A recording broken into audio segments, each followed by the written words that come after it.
Hi, this is Cate Stillman with yogahealer.com, where you can get free information, free training on Ayurveda, especially for yoga people.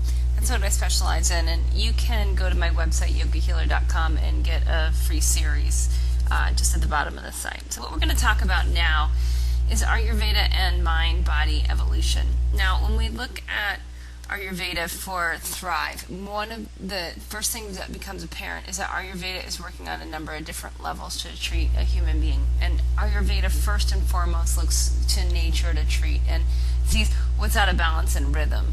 How are we as human beings part of nature? What's out of balance in our own nature that it's going against the extrinsic nature? What is intrinsic that's going against the extrinsics? And then we attune to that to bring back into balance.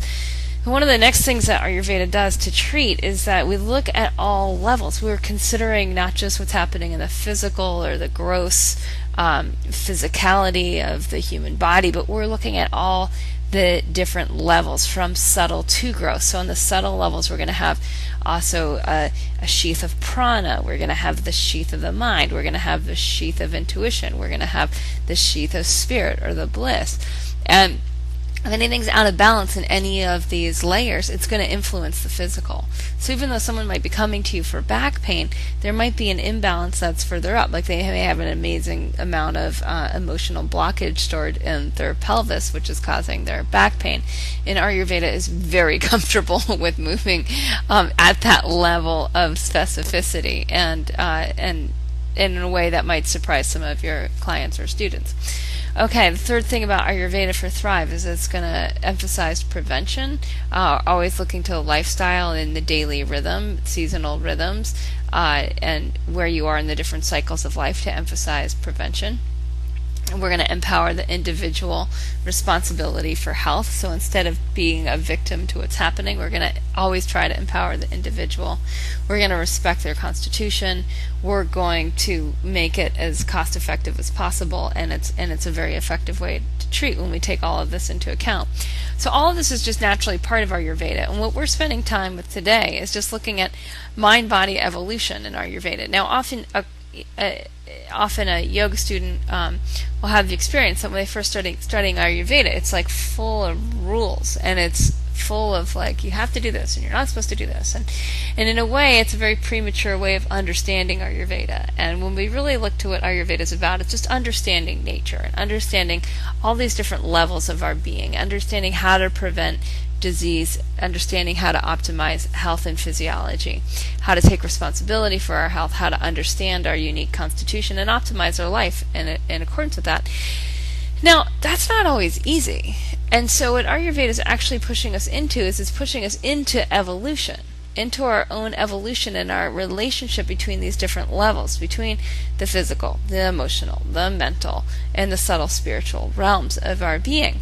And of course, this is so much harder than just like popping a pill and paying a bill to get well, right? What's happening here is that we're saying that we have to evolve on these different levels in order to experience wellness. That's what Ayurveda is saying, is we have to actually look at the different levels of our being, at our different levels of development within those levels of being, and we're going to need to start to up the ante there. And this is why Ayurveda is challenging, and why it invites us into evolution as part of our vibrant health development.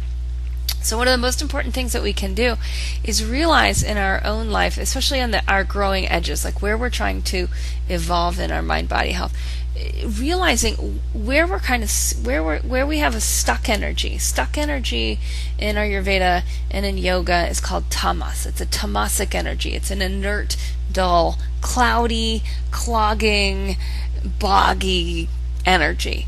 And so just noticing like, oh, I really want to experience better health. I really wish I could go, get better sleep. And when I wake up in the morning, I feel really tamasic and I just feel totally out of power to make any changes. Well, that's a very tamasic tamasic experience. So we're going to need to get really excited. We're going to need to find someone who's a cheerleader for us for making change and get pumped and really start to fight the inertia, be very cognizant of where this inertia exists.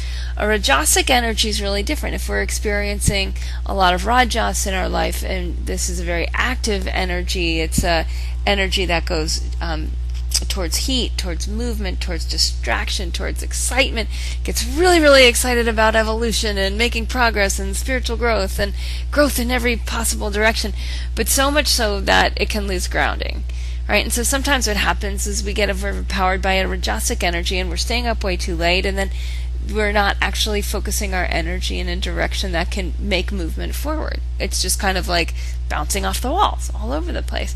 And so if this is happening, we need to be cognizant of, oh, this is the tendency. And this tendency is actually blocking my body-mind evolution. There needs to be more grounding. There needs to be more focus. There needs to be more attunement to where I'm trying to go in the long run. And so a lot of Ayurveda for Thrive is going to be a very active involvement in where the next level of our growth is and how these different energies, the sattva or the potential energy, the energy of our potentiality, where that can come through balancing a grounded energy and a directional energy. And then we can take the best of the grounded energy that tamas can provide at a higher level of development, and the directional energy that rajas can provide at a higher level of development. And when we combine those two in balance, when we're cognizantly aware of grounding and moving forward, then we're in the realm of our potential energy. We're in the realm of mind-body evolution.